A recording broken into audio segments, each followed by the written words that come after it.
Hello friends, welcome to my YouTube channel. Then tuna can say ding chile. WhatsApp ma automatic download photo hian na video hian lang. Cho ho delete ha wal ji na. Select nga delete ngai jen. Cho ho it off du ham. Alo ikoi no mu wam na. Chong chu kan say tha den ni hin. Ikoi di wa hele bol the hin. Ikoi lo the automatic download idei lo wa le tha the na. Chong chu kan say tha di hi jen. Abula kon azon again hin wet pe divin hin thume okay kipa masang kamin chula bo nga hin ka kipa ka video ha abula kon hin wet pe jing ki ba thu kain se na tena ka channel la tha ni lung set hin subscribe pen la alu ni hi le like ni hin bol pe ding ka hin thume okay direct pan pai taw ten mas pe na ga se num chu hi le example a cha hi che a hin ke yang tia ji na ai ma ke hi automatic ka koi hin cha lim chang WhatsApp message ho he WhatsApp message kitile lim ho video ho automatic download ka bol ji है ना क्या अजे जो download man lo ting le event man lo ting le ton nidang tiong la ga vet thei dinga na automatic ka download cha hi iti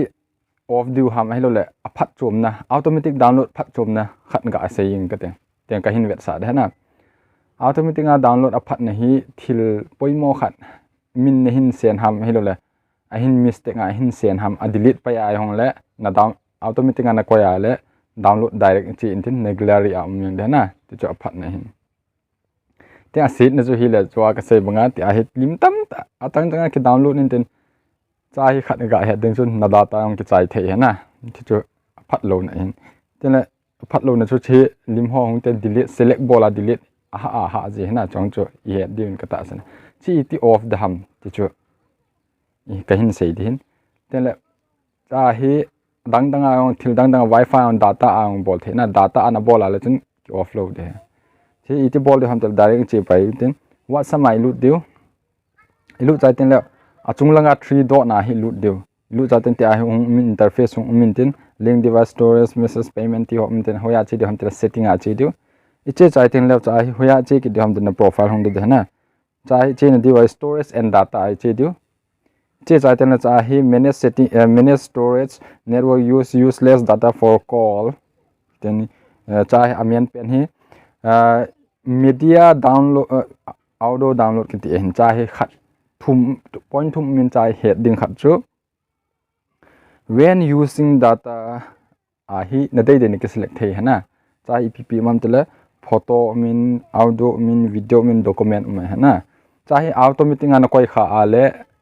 na koi the hena cha hin na dei de ne ki select na ki koi the hin ai ma chu cha hin na ki koi ya mb tam ahin thot kha la automatic na koi ya le na internet pack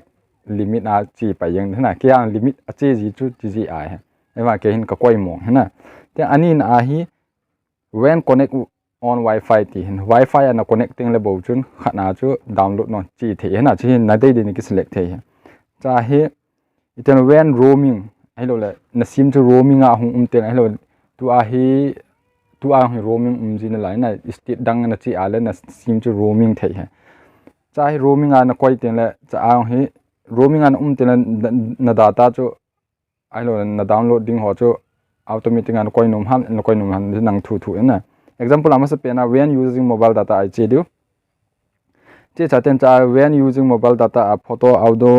video document man cha na select pen example a limle le automatic a koi nom hena connect pe nga na ti ale limla na click ten hello video audio ti ho na click ten nang thu ten okay na me de te anoi pa chu hi kinale when connected on wifi te wifi na connected na de ale abon cha automatic na koi the hena na ki select nga ke hin wifi ka on wifi hi free hi je na midang ga ki sei yan la midang a kona connect hi je midang net pack bo chi di hi je chen fula he ka ki koi ji heken na de ya na koi the na tel ani athum na chu hi kina when roaming a hi ka koi lo he dam de when roaming a koi tel I data he call la chi pun tin na main balance bo chi ji chun thil jo se hi ka off yang ji ha